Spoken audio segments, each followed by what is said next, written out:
Hello, എല്ലാവർക്കും trading inspire ഗ്രൂപ്പിൻ്റെ മറ്റൊരു വീഡിയോയിലേക്ക് സ്വാഗതം.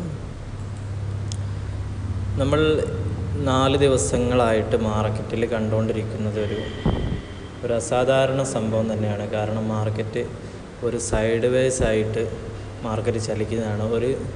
ഏതാണ്ട് കൃത്യം പറയുകയാണെങ്കിൽ ഒരു 80 പോയിൻറ്റിൻ്റെ ഉള്ളിൽ മാർക്കറ്റ് താഴോട്ടും മുകളിലോട്ടും സൈഡ് വേസ് ആയിട്ട് മാർക്കറ്റ് ചലിച്ചുകൊണ്ടിരിക്കുകയാണ്. എന്താണ് മാർക്കറ്റിൻ്റെ ഒരു മുന്നോട്ടുള്ളൊരു പ്രയാണത്തിന് തയ്യാറെടുക്കുക എന്നുള്ളതാണ് നമുക്ക് ഇതുമായിട്ട് ബന്ധപ്പെട്ട പ്രൊഫഷണൽ ആൾക്കാരുടെ അടുത്തു നിന്ന് കിട്ടുന്ന നമുക്ക് വിവരം. മാർക്കറ്റ് മുന്നോട്ടുള്ളൊരു കുതിപ്പിന് തയ്യാറെടുക്കുകയാണ്. മാർക്കറ്റിലെ സ്റ്റോക്കുകളൊക്കെ ഒരു കുതിപ്പുണ്ടാവുമെന്നാണ് പറയുന്നത്. അപ്പോൾ നമുക്ക് ഇതിൽ പറയാനുള്ളത്, എല്ലാവരും സ്റ്റോക്കുകൾ എടുക്കുന്നവരാണെങ്കിലും അതിനെ ട്രേഡ് ചെയ്യുന്നവരാണെങ്കിലും ഒക്കെ ശ്രദ്ധിക്കേണ്ട കാര്യം എന്ന് പറഞ്ഞിട്ടുണ്ടെങ്കിൽ മാർക്കറ്റ് ഈ സൈഡ് വേസിൽ ട്രേഡ് ചെയ്യാതിരിക്കുക എന്നുള്ളതാണ്. ഞങ്ങളിന്ന് ട്രേഡ് എടുത്തിട്ടില്ല, ഇവിടെ ട്രേഡ് എടുത്തിട്ടില്ല. കാരണം മാർക്കറ്റ് ഒരു സൈഡ് വേസ് രാവിലെ തന്നെ സൈഡ് വേസിൻ്റെ ഒരു ചലനങ്ങളൊക്കെ കാണിച്ച് ഒരു 100 പോയിൻറ്റ് ഒരു 70 പോയിൻറ്റിൻ്റെ അടുത്തോളം മുകളിലോട്ടും താഴോട്ടും ഇങ്ങനെ കളിച്ചു. ഇന്ന് പ്രത്യേകിച്ച് നിഫ്റ്റി എക്സ്പയറി ഡേറ്റ് ആയിരുന്നു, അതുകൊണ്ട് തീരെ നിഫ്റ്റിയിലൊന്നും നോക്കിയിട്ടില്ല. അപ്പോൾ മാർക്കറ്റ് മുകളിലോട്ട് പോവുകയാണെങ്കിൽ മാത്രമേ നമ്മൾ ഇന്നലെ ട്രേഡ് പറഞ്ഞിട്ടുള്ളായിരുന്നു. ഏതാണ്ട് ഈ ഒരു ലെവൽ ബ്രേക്ക് ചെയ്യുകയാണെങ്കിൽ 650 ബ്രേക്ക് ചെയ്യുകയാണെങ്കിൽ മാത്രമേ മുകളിലോട്ട് ട്രേഡ് എടുക്കേണ്ട ആവശ്യമുള്ളൂ നമുക്ക്. പക്ഷേ നമ്മൾ ട്രേഡ് എടുത്തില്ല. ഇനിയിപ്പോൾ നാളെ പറയാനുള്ളതെന്ന് വെച്ചാൽ, നാളെ എങ്ങനെ ഞങ്ങൾ ട്രേഡിങ് പ്ലാൻ എന്ന് പറഞ്ഞാൽ, നിഫ്റ്റിയിലാണെങ്കിൽ നമ്മൾ 3 ലെവലുകളാണ് നിഫ്റ്റിയിൽ വരച്ച് വെച്ചത്. നിങ്ങൾ ഇവിടെ കാണുന്നുണ്ടാവും. 3 ലെവലുകളാണ്: 22,500, 22,800, 23,000.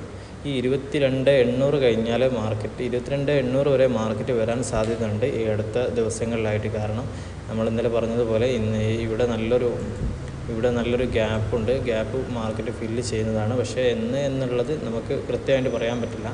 സാധാരണ ഗ്യാപ്പുകളൊക്കെ മിക്കവാറും നിഫ്റ്റി ആ ദിവസം തന്നെ ഫില്ല് ചെയ്ത് കയറലുണ്ട്. ഇങ്ങനത്തെ ഗ്യാപ്പ് ഡൗൺ ഫില്ലായി ചെയ്യാറുണ്ട്. പക്ഷേ ഇതുവരെ മാർക്കറ്റ് അതിനെ ഫില്ല് ചെയ്തിട്ടില്ല. ഉടനടി തന്നെ അത് ഫില്ല് ചെയ്യാൻ വരുമെന്ന് നമുക്ക് പ്രതീക്ഷിക്കാം. ഏതാണ്ട് 22,800 വരെ എത്തിയാൽ മാത്രമേ 22,750 വരെ എത്തിയാൽ മാത്രമേ മാർക്കറ്റ് ആ ഗ്യാപ്പിനെ ഫില്ല് ചെയ്യുകയുള്ളൂ. അത് കഴിഞ്ഞ് 22,800 കഴിഞ്ഞ് മാർക്കറ്റ് ഒരു 5 മിനിറ്റിൻ്റെ ക്യാൻഡിലൊക്കെ നമുക്ക് നല്ലൊരു ബുള്ളിഷായിട്ട് കാണുന്നുണ്ടെങ്കിൽ മാർക്കറ്റ് നമുക്ക് അതിന് മുകളിലോട്ട് ട്രേഡ് എടുക്കാം, ഒരു സ്റ്റോപ്പ് ലോസ് വെച്ചുകൊണ്ട്. അതാണ് നമ്മുടെ പ്ലാന്. അപ്പോൾ ഈ ഒരു യു ഷേപ്പ് ഞാൻ കഴിഞ്ഞ ദിവസങ്ങളൊക്കെ പറഞ്ഞ യു ഷേപ്പ് ഉണ്ടാവും തന്നെയാണ്. പക്ഷേ മാർക്കറ്റ് നമുക്കറിയാം ഈ ഒരു ലെവലിൽ നിന്ന് മാർക്കറ്റ് സൈഡ് വേസ് ആയിട്ട് കളിക്കുകയാണ്.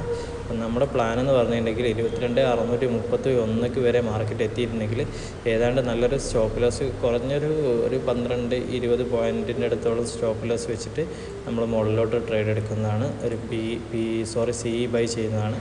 പിന്നെ ഇവിടെ എത്തിയിട്ടുണ്ടെങ്കിൽ മാർക്കറ്റിൻ്റെ കൺസോളിഡേഷനാണ്, എന്താണ് അതിൻ്റെ ഡബിൾ ടോപ്പ്, അങ്ങനെ കാര്യങ്ങളൊക്കെ നമ്മൾ നോക്കിയിട്ട് മാത്രമേ താഴോട്ട് ട്രേഡ് ചെയ്യണോ അതല്ലെങ്കിൽ അവിടെ നിന്ന് പിന്നെ മുകളിലോട്ട് തന്നെ ഹോൾഡ് ചെയ്യണോ എന്നുള്ള കാര്യങ്ങളൊക്കെ തീരുമാനിക്കും.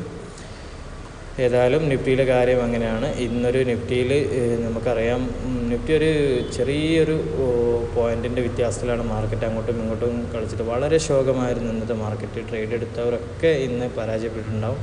ഈ 3-4 ദിവസങ്ങളായിട്ട് മാർക്കറ്റിൽ ഓപ്ഷൻ സെല്ലേഴ്സിൻ്റെ ചാകരയാണ്. ഓപ്ഷൻ സെല്ലേഴ്സാണ് കൂടുതൽ പ്രോഫിറ്റ് ഉണ്ടാക്കിയിട്ടുള്ളത്. അതുപോലെ തന്നെ സെൻസെക്സിൻ്റെ കാര്യം പറയുകയാണെങ്കിൽ സെൻസെക്സിലും ഏതാണ്ട് ഈ അവസ്ഥകൾ തന്നെയാണ്. ഏതാണ്ട് മാർക്കറ്റ് ഈ ഒരു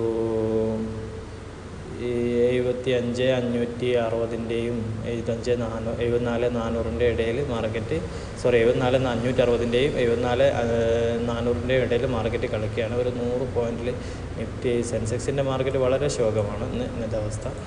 അപ്പോൾ ഇതിൽ നാളെ ഒരു ഓപ്പർച്യൂണിറ്റി കാണും. നമ്മൾ ഈ ഗ്യാപ്പ് ഫില്ല് ചെയ്തിട്ട് മാർക്കറ്റ് വരും തന്നെയാണ്. അപ്പോൾ നാളെ ഈ ഒരു ലെവൽ 74,800ൻ്റെ മുകളിലോട്ട് മാർക്കറ്റ് പോവുകയാണെങ്കിൽ മാത്രം നമ്മൾ മുകളിലോട്ടൊരു സി ബൈ ചെയ്തിട്ട് ഒരു സ്റ്റോപ്പ് ലോസ് വെച്ചിട്ട് നമ്മൾ ടാർജറ്റ് ഒരു 80 പോയിൻറ്റോ 60 പോയിൻറ്റോ വെച്ചിട്ട് നമ്മൾ വെയിറ്റ് ചെയ്യുന്നതാണ്. അങ്ങനെയാണ് നാളത്തെ ഇതുള്ളത്. മിക്കവാറും ഈ ഒരു ഗ്യാപ്പിനെ ഫില്ല് ചെയ്ത് മാർക്കറ്റ് 75,500 തൊടുമെന്നാണ് നമ്മുടെ പ്രതീക്ഷ. പിന്നെ നമ്മൾ തമ്പനയിൽ പറഞ്ഞതുപോലെ മാർക്കറ്റ് എന്താണ് സൈഡ് വേസ് ആയിട്ട് മാർക്കറ്റ് എങ്ങനെ കളിക്കുന്നത്. സാധാരണ സൈഡ് വേസ് ആയിരുന്നത് ഒന്നുകിൽ നല്ലൊരു അപ്പിനുള്ള ഒരു തയ്യാറെടുപ്പാണ്, അല്ലെങ്കിൽ നല്ലൊരു ഡൗണിനുള്ള തയ്യാറെടുപ്പാണ്. നമുക്കറിയാം മാർക്കറ്റ് ഏതാണ്ട് നിഫ്റ്റി 12% കുറച്ച് മാസങ്ങളായിട്ട് 12% ഇടിഞ്ഞു. ഏതാണ്ട് നല്ലൊരു രൂപയുടെ ഒരു 45 ലക്ഷം കോടി രൂപയുടെ സെയിൽസ് ഫോറിൻ ഇൻവെസ്റ്റേഴ്സ് ഇന്ത്യൻ മാർക്കറ്റിൽ നിന്ന് ചെയ്തിട്ടുണ്ട്. അപ്പോൾ ഏതാണ്ട് അതിൻ്റെ ഏറ്റവും ഒരു കഴിഞ്ഞ ജൂലൈക്ക് സമാനമായിട്ടുള്ള ലെവലിലാണ് മാർക്കറ്റ് എത്തിയിരിക്കുന്നത്. അപ്പോൾ മാർക്കറ്റ് ഏതാണ്ട് എത്തി. അപ്പോൾ ഇവിടെ നിന്ന് എന്താണ് ഒരു കൺസോളിഡേഷൻ, ഒരു സൈഡ് വേസ് എടുത്തുകൊണ്ട് 3-4 ദിവസമായിട്ട് സൈഡ് വേസ് എടുത്ത് നിഫ്റ്റി സെൻസെക്സ് സൈഡ് വേസ് ആണ്. അപ്പോൾ മാർക്കറ്റ് ഒരു അപ്പിനുള്ളൊരു ചാൻസ് ആണ് എന്നാണ് ഇതുമായിട്ട് ബന്ധപ്പെട്ട വിദഗ്ധരെല്ലാവരും പറയുന്നത്. അപ്പോൾ നമുക്ക് നാളെ അങ്ങനെയൊന്നും പ്രതീക്ഷിക്കാം. പിന്നെ ഇൻവെസ്റ്റേഴ്സിനെ സംബന്ധിച്ചിടത്തോളം എല്ലാവരും പാനിക്കാണ്. കാരണം മാർക്കറ്റ് എങ്ങോട്ടാണ് പോകുന്നത് എന്നുള്ളൊരു ഇതില്ല. കുറേ ആൾക്കാർ വിദഗ്ധർ പറയുന്നു മാർക്കറ്റ് ഇനിയും താഴോട്ട് പോകുന്നു, മാർക്കറ്റ് ഇനിയും മുകളിലോട്ട് പോകുന്നു, അങ്ങനെ പറയുന്നവരുണ്ട്. ഏതായാലും നമുക്ക് പ്രതീക്ഷയോടെ കാത്തിരിക്കാനേ വകയുള്ളൂ. മാർക്കറ്റ് ഉയരേണ്ടതാണ്. കാരണം കഴിഞ്ഞ ജൂലൈയിലെ അവസ്ഥയിലെത്തിയിട്ടുണ്ട്. പിന്നെ അത് മാത്രമല്ല എക്സ്റ്റേണലും ഇൻറ്റേർണലുമായിട്ട് മാർക്കറ്റിനെ സംബന്ധിച്ച് ബാധിക്കുന്ന ഒരു പ്രശ്നങ്ങളുമില്ല. ഒന്നേ ഉണ്ടായിരുന്നുള്ളൂ, അമേരിക്കയിൽ ട്രംപിൻ്റെ വാറ്റുമായിട്ട് ബന്ധപ്പെട്ട ഒരു നിലപാട് മാത്രമാണ് മാർക്കറ്റിനെ ഇപ്പോഴും പിന്നോട്ടടിച്ചുകൊണ്ടിരിക്കുന്നത്. അതാണ് വിദേശ നിക്ഷേപകരെ ഇന്ത്യയിലേക്ക് ആകർഷിക്കാത്തതും എന്നാണ് നമ്മൾ മനസ്സിലാക്കുന്നത്. അതൊക്കെ തിരിച്ചു വരുമെന്ന് പ്രതീക്ഷിക്കാം. ഇപ്പോൾ തന്നെ ഏതാണ്ട് ഇളവുകളൊക്കെ വരുത്തിയിട്ടുണ്ട് വിദേശ കച്ചവട നയത്തിൽ അമേരിക്ക ഇളവുകളൊക്കെ വരുത്തിയിട്ടുണ്ട്. അപ്പോൾ തിരിച്ചു വരട്ടെ എന്ന് പ്രതീക്ഷിക്കുന്നു. എല്ലാവർക്കും നാളെ നല്ലൊരു പ്രോഫിറ്റബിൾ ആയിട്ടുള്ള ദിവസം ഉണ്ടാവട്ടെ എന്ന് ആശംസിക്കുകയാണ്. Okay, thank you.